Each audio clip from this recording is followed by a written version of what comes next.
Welcome to the PHNX Coyotes podcast, brought to you by the one and only DraftKings Sportsbook app, America's top-rated sportsbook app. Don't forget to hit that like button, subscribe wherever you get your podcasts, and leave us a 5-star review. I'm Leah Merrill here with Steve Peters and Craig Morgan, and after one day of the three of us being back together, we decided that was enough. Through that, let's Yeah, not be together anymore. Yeah, it was one day too many.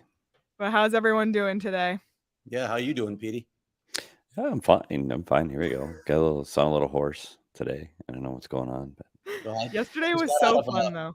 I just got out of a 1-hour pre-operation tutorial with the Mayo Clinic, and that was interesting.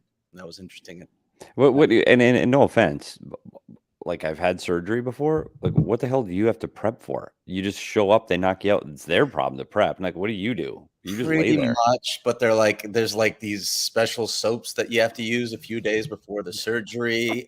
They talk to you about prepping your house, like removing tripping obstacles. What? I don't normally have tripping obstacles in my house. It's not like it's an obstacle course that I suddenly have to change when I come home.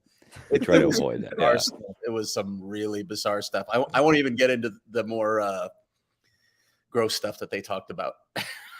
Yeah, Craig sent me some. So how long's the recovery of this? Like it's outpatient surgery. You're in and out. You fix your hip. You go. Yep. I'll probably be like on a walker for a couple of weeks. So I may be doing remote shows. And bullshit. We can probably do, like, you know how we do with the elevator, Sean? We can probably do instead a walk up with me on the walker. But it's just you moving really slowly toward the screen. Yeah. Also, if Craig, you're in a walker, you have to come in. You got to go to the Craig, conveniently, your surgery, I actually don't really know when your surgery is, but conveniently, it sounds to be around the time that we're moving to a brand new office, which requires all hands on deck, everybody helping out. And surprise. Surgery was scheduled before the move. So no way you can tie those two together, unless, of course, I had sources, which I might have had. Can't reveal them, though. Nope. Oh my gosh. Well, yesterday was so fun being at Four Peaks and doing our show from there and talking to Bob McKenzie and toasting Bob McKenzie at 11 in the morning. So if anyone here listening hasn't watched that show yet, give it a listen wherever your podcasts are on the YouTube channel. It was a really, really great interview. And I love that how humble he is. Like I associate Bob McKenzie with, all this draft knowledge and being an insider. And he was like, I don't know anything. Like, I don't know. He wasn't trying to be something he's not. So I really enjoyed that a lot. No thoughts? Look at the crickets there. He's leaving me hanging.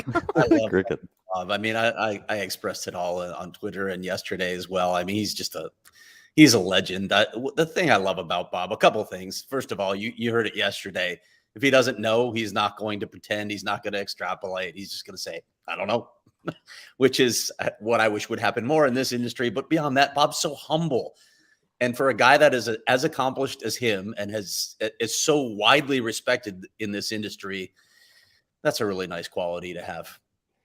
Absolutely. That was just fun. It just shows like how we've had all the draft experts from North America on over the last few weeks. That's how big a deal this is for Arizona. And all of them were gracious enough to spend their time talking about it because they know how important it is here in Arizona, how important the draft is here. So it was great. It's another good show. And now the closer we get to the draft, I'm more confused than ever on what the hell is going to happen next Thursday. I mean, I've locked myself into Logan Cooley. It's going to be Logan Cooley. It might not be. So stay tuned. I think that's going to make it a lot more exciting next Thursday from Four Peaks. Yeah. Well, and we'll get into some of the conflicting draft rankings on tomorrow's show. But before we get into everything, and I know everyone came here because Sean Burke is our guest today. We'll get to that in just a little bit. I promise you. Craig and Petey talked to Sean Burke already, so we'll roll that interview in just a little bit. But a couple Coyotes notes to get to, the first of which, Clayton Keller appears to be back on the ice skating, according to the Arizona Coyotes Instagram and Clayton Keller's own personal Instagram story. So that's really great to see that he's back on the ice already, and it's June and still 4 months from actual season play. So it seems like he's on a really, really great track. Yeah, and I know a lot of people had expected him to be on the ice maybe a little sooner than that. He he set our expectations, of course, by saying at breakup day that he thought he could be on the ice in 3 weeks. But I think they took a cautious approach. But that's not to say that they are concerned in any way about Clayton Keller's recovery. From all the people that I've talked to, it's going really well. He is still ahead of schedule and looking very, very good to be ready for next season. Yeah, and after the season he had last year, like he's going to be an important piece of what happens offensively for this team going forward, especially starting off at the new building. Great sign. I mean, you saw that injury, and you're like, oh my goodness, like this could drag into the preseason, into the regular season fairly easily, but to have him up and on skates before the 1st of July, I think it's a great sign. I mean, I can't imagine he's not up in 100% and no notice of the injury by the time they get started. The biggest issue for me on those kind of injuries is how is he going to go into the boards and retrieve pucks when the season starts? Is he going to be able to dig out pucks with the defenseman coming up behind him? Is there going to be that little apprehension? You've seen it with other players that have those kind of horrific injuries. Is there someone coming behind me? Those are the things I'm more worried about than the physical. Is the emotional going to affect him? Yep. So we'll see what happens there. But regardless, great progress to see. And the NHL season doesn't start till October, but we're actually already a little under 3 months away from getting back on the ice because the Coyotes officially announced their preseason schedule today. And they'll be playing their first preseason game on September 24th. So the official countdown to hockey returning begins now. And the Coyotes will be playing against the Blues, the Ducks twice, the Stars, the Golden Knights, and the Vancouver Canucks. Who built that graphic? The Coyotes. That's a great graphic. Yep. I thought Sean DePaz did that earlier. No, we will not take credit, but the fact that you thought it was, I guess, I thought it was Sean because it just came out, like it just got released, and I was gonna say, wow, he turned that around very quick. Yeah, he could absolutely. You can give me credit if you want to. I think a notable thing on here is there's no games. There's no games in Phoenix. There is one game in Tucson.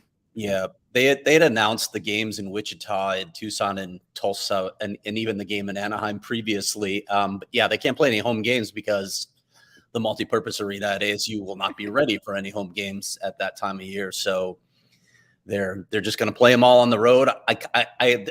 There's a side of me that really wants to go to these games in Wichita. Just going to say, let's go. Let's pack up. PHNX road trip. It's a preseason game still. That's the thing. It's still a preseason game, so it's meaningless. Like half the squad may not be there. I don't know. I'll go to the game in Tucson. The Tucson one is super realistic. Yeah, the Tucson one. Which down one is the I-10. Yep. Go to El Charro again. The Stars game is in Tucson? Is that no? Traffic back Tucson. Up. Yep, there it is. The Anaheim Duck game's in Tucson, September 25th, Sunday. Well, yeah. A Sunday? Yeah. A Sunday at 2? Let's go. Sunday at 2, we're in. I'm in. Little El Charro action. Sure. Can we start prepping that live? Can we do a show there? Or is that I was asking a little bit much. 3 months in advance. I don't know. It's fun. We can go to Wichita. It's a 21-hour drive. Everyone at PHNX knows that we're the over planning beat. So let's start planning Let's now. plan that trip to Tucson 3 months ahead of time on a Sunday. And Craig's already put the order in for his Mexican lunch. Yeah, sure. just like you pre-ordered your Uber for next Thursday at the draft. Exactly. Waiting. Exactly, Craig. No, it's you know what? These preseason schedules, these preseason games are incredibly important. Sometimes they get overlooked because you know what? They're not here, but they get overlooked because they're crammed in tight and they're let's be honest, people don't really watch preseason hockey, but they're important for the guys that are trying to make the team. They're important to trace and track development of players that the organization has been watching potentially for years. I mean, Dylan Guenther, this is going to be an incredibly huge training camp and preseason games. It's important. Like, is he up to speed? Can he play in the NHL? Is he a guy that can make the team? I think those kind of decisions all come out of this. And I think this is where Veggie started to shine. It was in last year's preseason games, a guy that wasn't on the radar, nobody was thinking about, all of a sudden not only makes the team, signs a 3-year contract and becomes the starting goalie by the end of the year. Like, training camp's a big deal, and these preseason games are a big deal, and I know we'll be dialed right in by the time that they start rounding out the rosters to put in those games. Absolutely. It's fun to already start thinking about hockey, even though it's June and we still have to do the draft and free agency and then just nothingness for a couple months, but we'll still be here 5 days a week talking Coyotes hockey. And we're going to get to Sean Burke in just a little bit, but wrapping up, kind of putting a bow on the playoffs. After the playoffs end and after the final ends, all the injuries come out. All the injuries that all the players on each team, not just Tampa Bay, but each team were playing through. Some of them here. Obviously, Kadri had a broken thumb. Kemper had to go to an optometrist 2 to 3 times a day to retrain his eye during the playoffs. There was a broken foot, a broken sternum, an abdominal tear. And then on the Tampa Bay side, Point was playing through a significant quad tear that he got in Toronto. McDonough had a mangled finger. Paul had a shoulder AC joint sprain. Kucherov, MCL sprain. Sorelli, shoulder and AC joint sprain, etc. The list goes on. You can find it all online. But it's just absolutely unbelievable to see what players are playing through. And it kind of brings up the question that Craig initially brought up to us, but what do you guys think about this? There's always been that warrior culture in hockey, and a guy gets hit in the mouth with a puck, loses 8 teeth, and is back in the next shift. Whereas you see some other sports that aren't quite like that. So, basketball and soccer, I'll just call them out. There it is. There it is. Yeah, well, we do have the magic spray that somehow takes away the pain in soccer. All the flopping that goes on. Yeah, but there's this warrior culture in hockey, and players feel like they need to or want to, play through those injuries. So kind of want to ask the question, what do you guys think about this? Do you think that it's a good thing, a bad thing? Like, just what is everyone thoughts on this? Petey, you're on the inside. I want you to go first on this one. You were a coach. You saw it from the inside.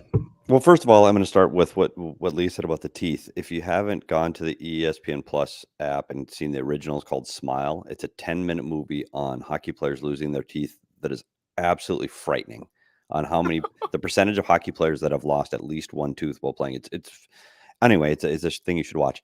This is hard for me because there's a fine line, and there are a couple things you have to take into account. One, can the player get hurt worse? Is there anything that's going to make this worse?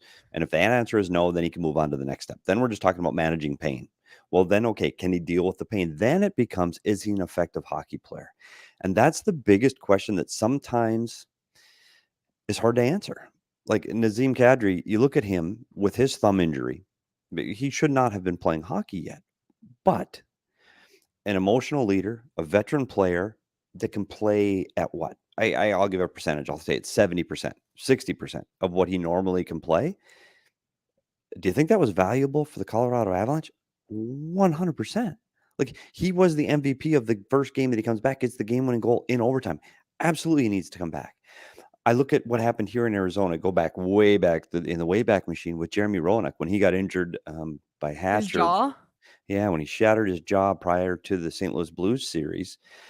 And at the time, Coyotes got 3-1 in the series. And okay, we don't need him. Like, let him rest, and maybe in the next round it came to Game 7, and it was, how can we get JR on the ice? Like, what can we do? Like, he's one of the best offensive players on the team. His one goal might make the difference in this game. Even if he is not playing at 100%, can it help us get through this game? So he plays, and he wasn't Jeremy Roenick. I mean, Jeremy Roenick, people know he's a battler, and he dives in the corners, and he all in 100%. He couldn't play like that. He had a wired jaw from weeks before. He shouldn't have been playing. He was constantly clearing it out on the bench, as he said. And the equipment staff had to come up with a specially designed helmet that was part football, part hockey, but the coaching staff and management staff thought that the emotional lift and the offensive side was enough to get him in the lineup. The problem is when there's a player that's fully healthy, 100% healthy, that may be an American leaguer or an extra player in the National Hockey League that's ready to play, can he bring you more than the injured NHL player? And I think that what's need to be weighed. The biggest issue for me, Craig, and you could take it after this, is there an issue with injuring that player more? Can they get hurt more? Yeah. I got a lot of thoughts on this. First of all, just going back to this notion of a warrior culture, it certainly exists in hockey. I think it's an expectation for fans, many of whom, you hear a lot of fans talking about forgive me, but the wussification of the sport with some of the rules changes. It drives me nuts because, like, buddy, have you ever been on the ice? Have you ever dealt with any of the things that these players are dealing with? So just shut up until you've actually walked the walk. But beyond that, I think there's an expectation for the players now. The culture is so ingrained now, and it's almost like you become this god, this hero, if you do play through some crazy injury. And we've seen so many of them in the past that I'm not sure it's easy for a player to say, yeah, I can't go. I can't go. I shouldn't do this. I think they almost err to the other side. I think they do err to the other side in playing through some things that they probably shouldn't play for. Petey, you mentioned whether they can help the team or not. That's difficult to measure because what does the emotional lift give them? But the other thing that I think about, even if you're not injuring the thing worse right now, what about stuff that becomes chronic? And what are they doing to manage the pain with these painkillers? Does all of that become a bigger issue down the road for these players? I don't even think that players can make a fully informed decision about these choices in the moment because they don't know what's coming down the road. And I don't think the doctors really know either or can lay all of that out.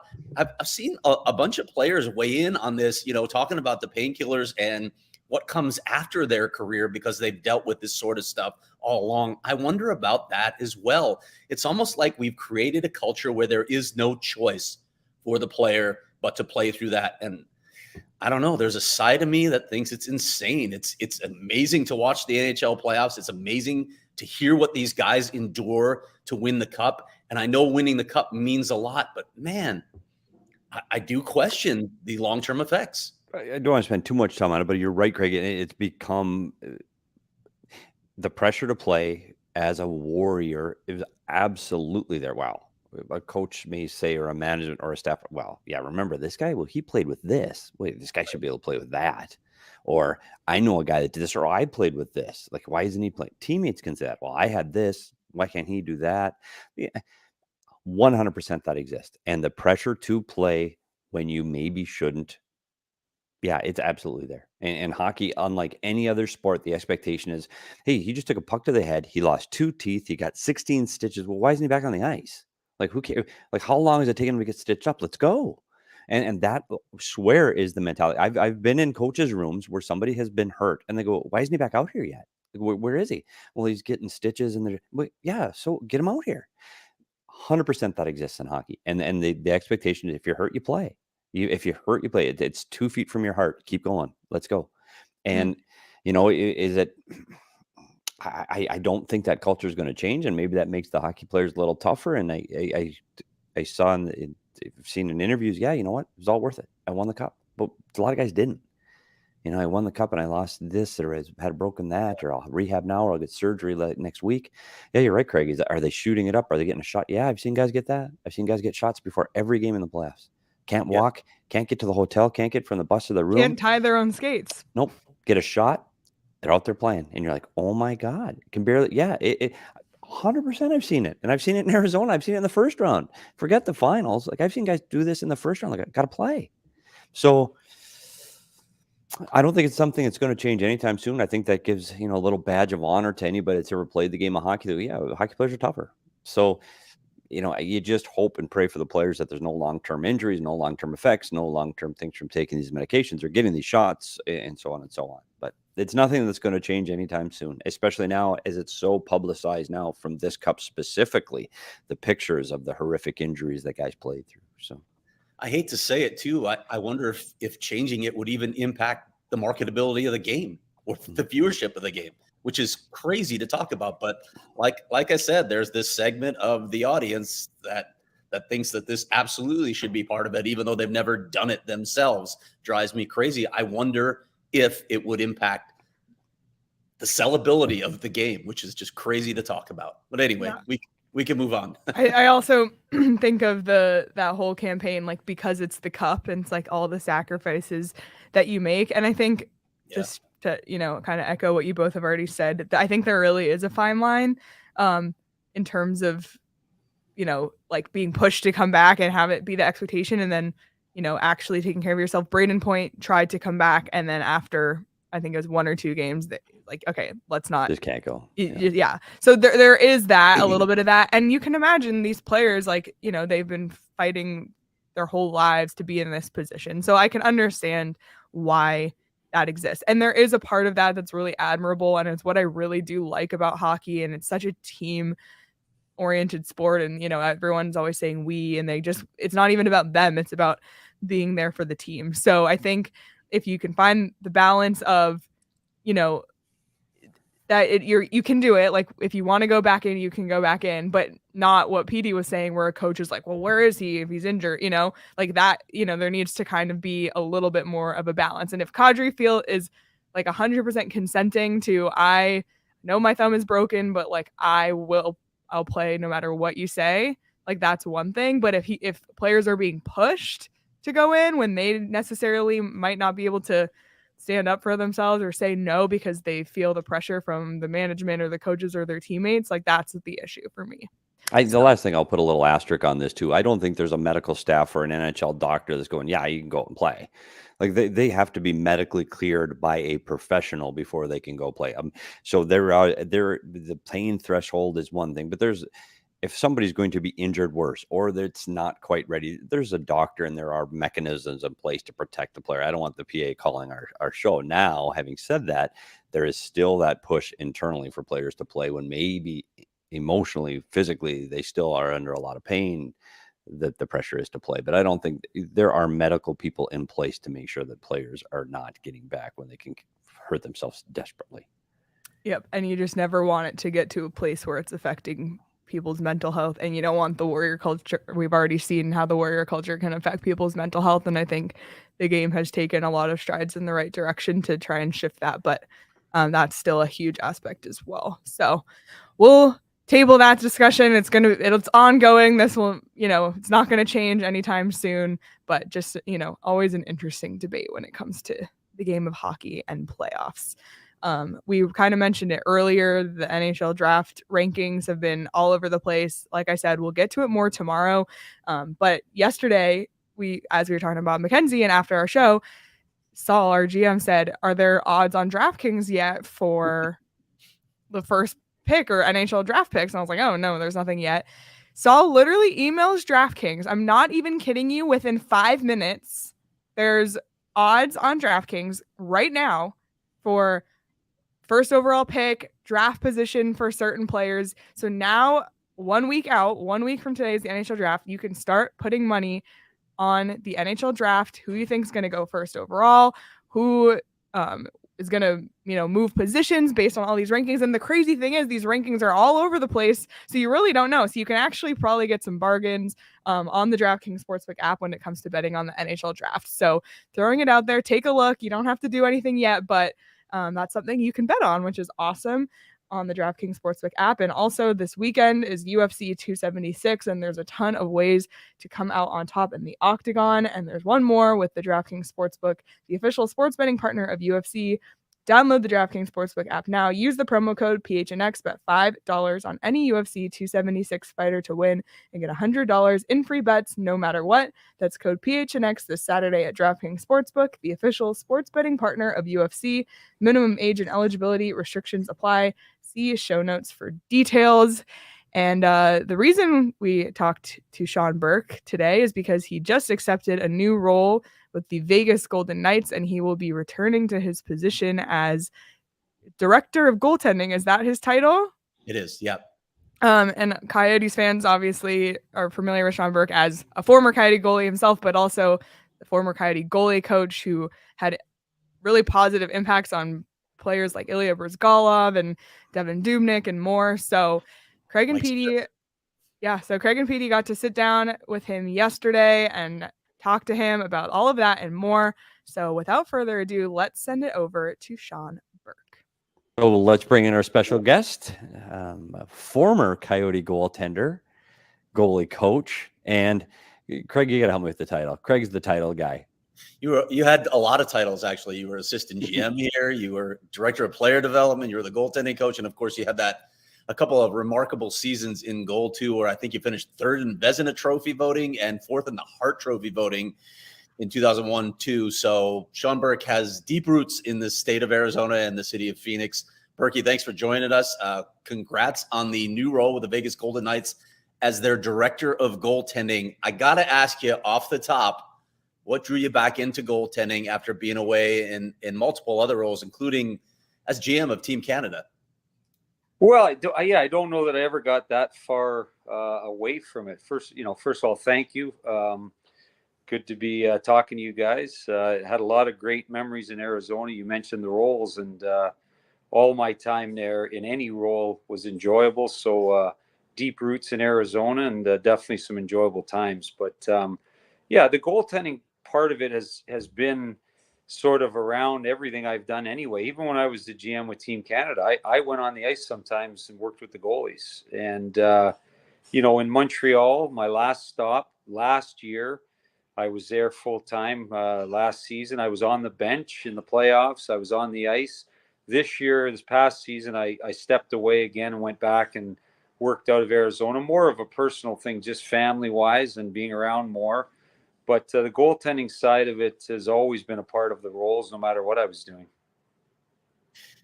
This role is relatively new, the title director of goaltending. We've seen some guys do it. Mitch Korn did it, of course. I think Dan Cloutier did it in Vancouver a little earlier. Brian DeCord had it here for a season. To me, and I want to get your thoughts on this, to me, this is finally a signal that the NHL is taking such a critical position more seriously. What does this title mean for you? Because it seems to encompass a much bigger role than simply just being the coach. Yeah, I think you're right. We always, and everybody in hockey always says the same thing. Goaltending is the most important position. But then the next sentence usually comes out of a general manager's mouth is he knows nothing about goaltending. And I think what teams are finally realizing and watching the playoffs this year and every year is it's not only a huge part of the game, it comes down to that a lot of the time. And this role for me, I think what it really means is that you're going to have a department in your organization that focuses on your goaltending, the drafting of it, the scouting of it. When you're going to make a trade, you want to have your depth lists. You want to have your scouts updating your list so that it's not a last minute thing. It's not a panic move. You really are on top of the goaltending from the minute you draft a kid till the minute he steps into your net at the NHL level and all the steps along the way. And I think as the director, that means putting the right people in place. It means having good scouting, good development, and people in your organization who are invested in the goaltending. Sean, as I mentioned earlier, you've held a lot of roles around the hockey world. You've been a GM for Team Canada. You've been an assistant GM for an NHL franchise. You've been a goalie coach. You've been a goalie. You've been a scout. You've done all of these things. So how do those multiple perspectives help you in this role?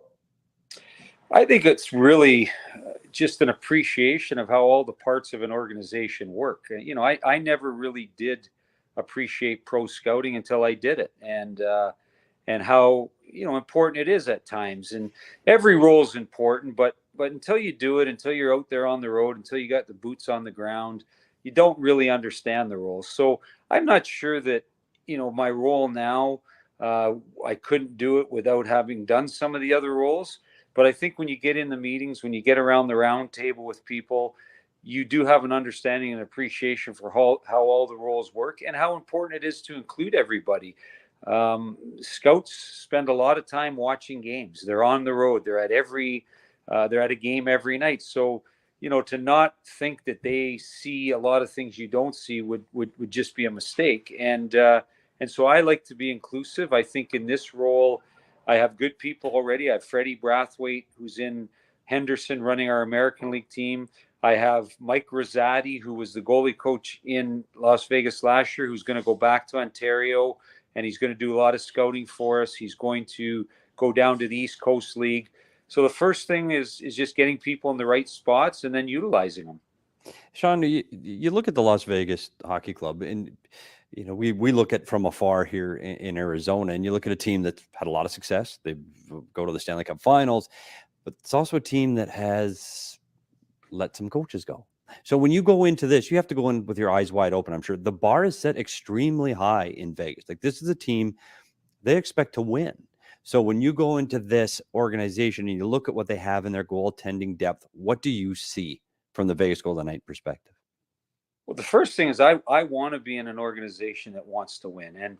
And every organization says it, but not every organization is at that point where they can really execute that. And Vegas is. I mean, they've probably had a little bit of overachieving early. I think we'd all agree that nobody, including them, expected to get off to the start they did when the franchise first got off the ground. But in the last couple of years, they've gone out and tried to do anything they possibly can to give themselves a chance to win. And so that's where they are right now. They're in that window. I don't know if it's a 2-year window, a 3-year window, but I do know that they're in that window right now where they're going to do anything they think they need to do to be successful. And I like that. I want to be in an organization like that. So that's, for me, stepping in. Their goaltending is an area that I can focus on. That's my job. I'm going to stay obviously in that lane and work extremely hard to make sure that the Vegas goaltending situation is stable. It's as good as we can get it. And so that when the team steps on the ice every night, goaltending is not the issue. Yeah, and you look at a team last year that it was, again, you talk about the preseason polls. It's a team that everybody expected to be on top of the Pacific Division. Unfortunately, as many teams, they go through, it was a tough year. They had injuries early. They had injuries to key players and it just didn't end up being the season they hoped for. You get everybody back healthy. You come and start fresh and clean with a goaltender that some say, can be the top in the Pacific Division. Do you think there's things that you can still help a guy along through that path? Do you have things because you've been there that you think you can help Robin Lehner achieve that next level?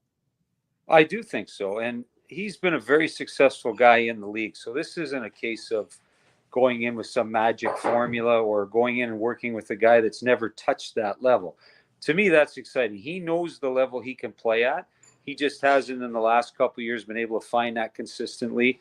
And some of that has been what you said. There's been injuries involved. There's been coaching changes. There's been a number of things that may sound like excuses, but we all know in this game it's not a linear path. There's things that happen. You have to adjust. And I think for me, the challenge is the exciting part is going in and trying to help our goaltending get to the highest level they can get, because I really believe that if the goaltending is really good, that is a team that can win the Stanley Cup. So it's not just a case of saying, well, you know what, go in there, get the goalies better, try to do what you can. It's going to be a huge part of that organization. And if it's good, then that could be the difference for them to winning. And they're close. That's what they've been the last couple of years. They've been close. Berkey, I wanted to ask you about, I'm not saying, people call you the goalie whisperer here. And I know there's not some secret sauce that you have, but you clearly made an impact on several goaltenders while you're here in Arizona, most notably Ilya Bryzgalov and Mike Smith. But there were others as well that you helped to regain their game. I guess I got to ask, what is the secret sauce? What is your secret sauce? What do you try to do with these goalies to help them achieve their best? Well, again, there's no secrets. I don't think there's any secrets to winning or being successful. And the game's been around a long time. And I think the formula for winning and being successful has probably been fairly similar through the history of the game. When you break it down to what I do and you start talking about a couple guys being the goaltenders, I just try to take my experience. I try to take things I've learned from other people, goalie coaches I've had, but more than anything, I try to make sure that guys understand that there's somebody there for them every day. And, it might sound a little bit novice or almost like it's not really possible. But the truth is, guys at this level, the top league in the world, they need to be confident. They need a pat on the back sometimes. And that's where I start. It's a relationship. It's getting them to feel that they're going to play at the top level. There's technical things, of course. There's little things, adjustments you work on. There's getting the Stevie Peters skate save out of the game sometimes. Yeah, two-pad stack. Whatever it takes. But the reality at the end of the day is I've never played in all the years I've been in the league playing or after playing. I've never been around a player who played well if he wasn't confident. So that's the key, is getting guys to be confident about their game. It starts with hard work. It starts with the commitment from the player that I'm not going to go in and be able to do much with anybody if they don't want to make the commitment themselves. But I think at the end of the day, guys understand when they work with me that it's not about me. I'm there for them. I'm there to help them get to the highest level they can. And it's worked well for me so far, and I don't really see it changing in Vegas, to be honest. What I've seen, and I've had the opportunity to see Sean as a player and to develop through all of the rules that we talked about. And one of the things as a player, you got to look at a Sean Burke that came into the National Hockey League very young. And he played a certain way when he played with the New Jersey Devils. When he comes to Arizona, tell me if I'm wrong, Sean, you had to reinvent your game a little bit, and you had to change the way you played. You were not playing the way you were when you were 18 and 19 years old by the time you played in Arizona. And I think that evolution as you as a player has helped you evolve as a coach too, because I know you can't change the way a guy plays, but you can also help him see easier ways to play as their career changes. So I think that's what helped lead you to where you are. You've been there. So they have a little bit of trust. And if they trust you, they can go on to do things. So do you think changing the game, even as the player gets older or, maybe has to change their style a little bit, do you think that that's an important part of goaltending today? Yeah, I mean, I call it evolving, right? The game evolves. I am the first one to admit that when I was traded into Arizona as a player, my game was at the lowest point it was in my career. And I had played 10 years in the league and didn't really understand the game. I got very lucky to get with Benoit Allaire at the right time. The credit I give to myself is just that I was open-minded and I was willing to learn. And I didn't think because I'd been in the league for 10 years and had a certain amount of success that I was where I needed to be. So that's sort of my experience to players is you got to start by being open-minded and realizing that you can keep learning no matter what success you've had. And if you're willing to do that, you have to evolve. The game gets faster. We've all seen the skill level just in the time any of us have been around the game, thinking back how much has changed. So as a goaltender, if you're not going to change with that, you're going to get left behind. And that's sort of, to me, where the game has gone. The guys who last have to at some point adapt and be willing to say, hey, I've got to change a few things. Berkey, I talked about a couple of the people that you impacted that Coyotes fans will remember: Ilya Bryzgalov, Mike Smith, of course, Devan Dubnyk. I think even Thomas Greiss was in that area too. First, want to ask why, in one instance, you were not able to make an impact on Steve Peters' game. Well, it started with a size thing. When Petey went in the net, I don't know if I've ever seen more net behind a goalie in my life. So yeah, that's why I'm sitting here behind a microphone and not in front of a net at 5'10", 100 nothing. Good grief! Like putting a capital I in the net. Yeah, Craig. Yeah, you're not much bigger there. It wasn't a work ethic thing. I can tell you that. Of all the guys I've ever been around, Stevie Peters, he could have outworked just about anybody. But I got to tell you, he was limited with size and skill. That's for sure. Yeah, that is a fair assessment from a goaltending wizard, and I think that's a fair assessment. But in another day, we're not doing it today because I'm not getting into it. But you and I need to sit down, have a beer, and talk about reverse VH, because I cannot stand watching a 6'4" goaltender get scored on from the goal line over his shoulder. It drives me absolutely insane. Jerry Sievers would have hit it right in the spoked wheel of the B, because at 5'10", he would have been standing there taking the shot there. But that's for another day. The reverse VH. There's time and a place. You bring up a good point. Is the technical side of the game has changed, and not always for the better, because this game can get too technical at times. And of all the guys you mentioned that were in Arizona, the enjoyable part for me was they were all athletes. Bryzgalov was a big man, good shape. Mike Smith, we all know why he's still playing, because he's a terrific athlete. And Devan Dubnyk, for his size, moved well. That's the challenge, is getting the balance between the technical and still allowing guys to go out there and be athletes. Because at the end of the day, the technical side of the game is important, but more than anything, it still comes down to working hard, reading the play, and battling out there. And all those guys did a great job of doing that. But I think that's the difference, Sean. And for me, watching you through this evolution, I've seen in various levels of hockey, I've seen different goalie coaches doing different things. And it's the guys that can not just get inside the crease and go, yeah, move your foot here, move that. But a lot of people can do that. You can read a book to do that. It's the guy that can get inside your head. It's the guy that go, okay, this is how you play the game. This is how you prepare for a game. This is how these are little tricks of the trade that mentally will help you get better. And I think for me, with you specifically, that was always the big thing. I don't want to be simplifying it, but somebody can teach a guy how to slide from post to post. That's a skill and a technique you can teach, but it's the mental part of the game as a goaltender at this level that separates the good from the great. It's they all can move around. Some move better than the others, some more athletic, but it's the guy that can handle the pressure or can handle the mental aspect of the game or knows how to prepare for 3 and 4 and those things that take you over the top. And I do credit you as that's what separates you from other people. You've been there, you understand it, and you understand the mental makeup needed to be good at that role. Well, yeah. And I mean, I know you guys watch all the playoffs like I did. If you think back to just the LA series with Edmonton, I mean, there's 2 guys playing that couldn't be more different in their games than Jonathan Quick and Mike Smith. But both of them played very well. Both of them are extremely competitive.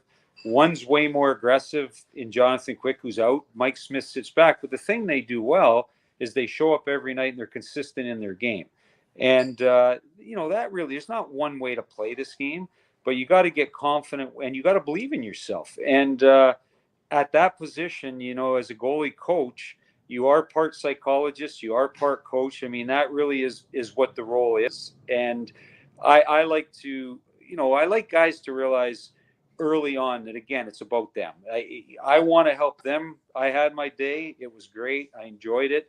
But now at this stage of the game, for me, I get the most enjoyment of watching those guys be successful. And I look back to Devan Dubnyk, and I've got great emails from those guys and their parents saying how wonderful it was and that I get a lot of satisfaction that I was able to have a small part in helping those guys have really good careers. And like Mike Smith is still playing, and I feel good about that.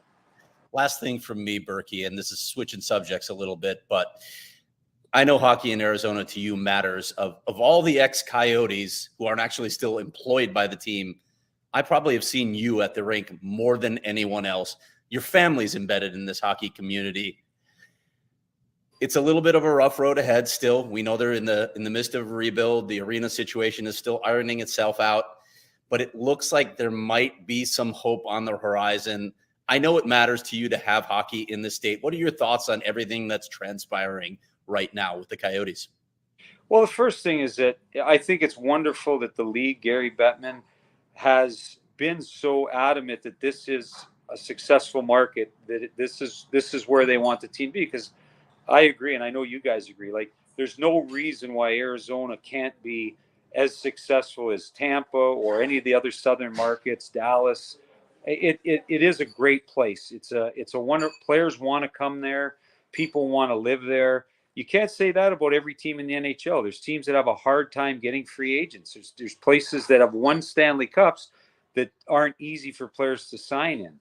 So to me, I get excited when I think that they're getting down the road. And as you said, it's still a long ways to go, but there's a lot of people who are putting a lot of effort into making sure that this franchise gets down to the next step. And I really just hope they do, because no matter where I end up, I see myself being back in Arizona at some point. And if it's just a fan at that point, a guy who just comes to the games, I'd like a place to come and watch hockey games. Well, Sean, from both Craig and I, you're one of the good ones. I mean, hockey has a lot of good people in it, and you're one of them. And thank you so much for taking the time. I'm so excited to see you at the rinks, because I always see you at the rinks because you're just a hockey guy. And I'm really happy for you in your new role. Well, hope to see you at I was going to say Gila River, Craig. I almost said Gila River. We'll see you in Tempe if I can get a ticket. I have to get Craig to help me out. Thanks again, Sean, for taking time out of your busy schedule, and we'll look forward to seeing you around the rinks, and hopefully we get you back on the show when Vegas rolls into town. Anytime, guys. Always a pleasure. Good luck to you, and I enjoy the rest of the summer. We'll see you after the summer. Thanks Sean. Great chatting with you. I am still on mute. Oh, I'm not. Okay. Special thanks to Sean Burke for taking some time out of his day yesterday to talk to you guys. Really great stuff. Great insight on, being a goalie coach and what it takes to give these players confidence. That's really what it's all about. He was great, and when I did say it there, he is one of the good ones, and he was great here as a goalie. He was great here as a goalie coach. He's a good guy to have in the room. He's a good coach. He's a good manager. He's just a good guy to have involved with the organization. I do have to say this though, Leah. I do need to spit the marbles out of my mouth. There were a couple times there I just like during that interview. I'm going, I had to watch it over again. That's painful. Like, will you shut up? Who is that guy? He can't talk. Why did they let him on the air? Anyway, my no, it was a gosh. really good interview. He's a good guy, and so glad he came on and spent some time on our show. And I know he'll be back again as the season gets closer. I also think it's interesting that he has had so many different roles, scout, management, etc. But he's coming back to being a goalie coach. So I think that's really cool, and it kind of speaks to how much that particular role means to him. And it's also always great to get someone's perspective on hockey in the desert as well. And even though it won't be Arizona, he'll still be in the desert, and I think that's great also. People watching on YouTube might see that Craig Morgan is no longer on the screen. Craig had to run, but we will wrap it up here because we got to get going. We got stuff to do tomorrow, though. We got tons of stuff to do tomorrow, and a scheduling note, everyone. We will not be live at 11 a.m. tomorrow anymore. It will be a 12 o'clock show tomorrow because we have a Bill Armstrong press conference It's to his attend. fault. By the phone, just a pre-draft press conference. So we'll be going live at noon on the PHNX Sports YouTube channel instead, and we'll recap what was said in there. We'll talk about some pre-draft stuff because, I mean, the NHL draft, PD, is 1 week from today. I know. 1 week from today.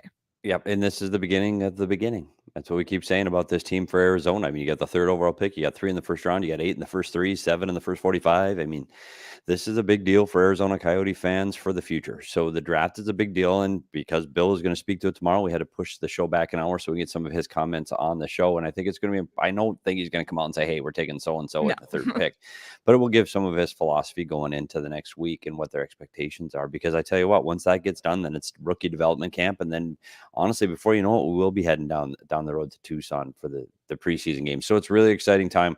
The draft is going to be exciting. I don't say that often because it's usually, okay, we know who we're going to, you know who number 1 is, you know who number 2 is. You could probably pick the first 10 this year. You can't. Nope. Honestly, we'll talk a lot more about that tomorrow on how the different the people are predicting the differences in the top 5 even. You're gonna have to tune in next week. I'll be there at Four Peaks in Tempe on 8th Street starting at 4 p.m. Actually, we're gonna start about 3:45. We may kick once I'm there and I've got my kilt lifter poured, I might as well get on air. So Exactly. I know. So I'm looking forward to it. It's gonna be a lot of fun. I had a great time there yesterday. Chicken fingers elite. Amazing. Sean DePaz would say they were elite. I don't know. Do you know that's real chicken? I don't know, Leah, if you have the chicken fingers. They're real chicken. Like, it's not like a chicken nugget or chicken. That was unbelievable. No, it was so good. It was Craig. I was kind of giving Craig a hard time for hyping them up so much, but they lived up to the hype. They really did. They were great. So great food, great drinks, and you'll get food and drink specials when you come to the draft party next week, as well as giveaways. We'll have some special guests calling in and in-house, hopefully, and get your tickets now at gophnx.com in the events tab, or check out our Twitter page as well for more information on the draft party. We hope to see you there. It's going to be so much fun. And thank you all, by the way, to everyone who came out yesterday. We met a lot of Coyotes fans, a lot of listeners of this show. So it was really great chatting with everyone and meeting people in person. We're going to be at Four Peaks the last Wednesday of every single month. So you can kind of start planning ahead. Oh, that could be a work from home day. There were literally, what? I didn't know that was a thing. Oh. Nobody tells me anything. That's what happened. You were on the road for 2 months. That's a thing. That's great. Yep. Every Wednesday. Oh, every last Wednesday of the month. And there were people yesterday who were literally working from home. That came to. I mean, working like from Four Peaks on their laptop. So. Yep. I did it yesterday. You can too. So that'll be going on. I enjoyed some amazing Four Peaks brews yesterday. And as a reminder, that's 21 and over just to enjoy the drinks. You can still come down to Four Peaks. It's still a restaurant for both the draft party and those last Wednesdays and anytime. But to drink 21 and over and enjoy responsibly as well. And speaking of the draft, tons and tons and tons of draft content on the website at gophnx.com. Craig has written some articles on potential sleeper picks for the Coyotes, or just even prospects to be aware of that will probably go in the top 10 next week. We also have prospect video breakdowns that drop this week and more coming next week. And then later today, an exclusive interview with Barrett Hayton, Coyotes first round draft pick. Craig and Petey have been catching up with all the Coyotes first round draft picks of, recent notable Coyotes first round draft picks. And all of those things I just said are for members only behind the paywall. So become a member today, join the family, get a shirt from the locker when you sign up for an annual membership, or just try your first month 50 cents if you want to give it a shot. This is a great time to become a member for Coyotes coverage because we have a ton of it, even though it's the off season. It's not really the off season for the Coyotes right now. This is the season happening right now. So lots of great and fun stuff ahead, Petey. Yep, I'm looking forward to it. Tomorrow will be good. I want to hear a little bit from Bill on what's going to happen next week. And then next week, it's all about the draft. It's you and Craig in Montreal. It's you and Craig traveling to Montreal. And then it's the show. So a lot going on next week at PHNX. Absolutely. So be sure to follow us on Twitter at PHNX_Coyotes. We'll have a ton of stuff on there as well.